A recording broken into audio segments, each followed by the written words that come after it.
Yes, friends, now we have a special value called not a number, I mean none. This value might show up in some situation. So, I want to explain in a short lesson. So, for example, I assign a value. My variable name can be a value. So, is equal to none.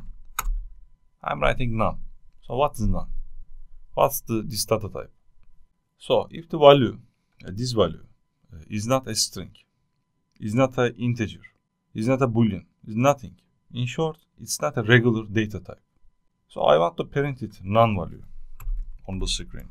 If I print it, I write inside the parentheses value. So I run it.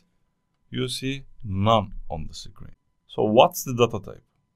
So to see data type of this value, I write here print type value. Type inside the parentheses, I write value. I run again. You see class none type. So, as a result, I see that none value has a special data type. If a variable doesn't have a real value, we want to show that we can use none here. That's all about the none value. So, see you in the next lesson.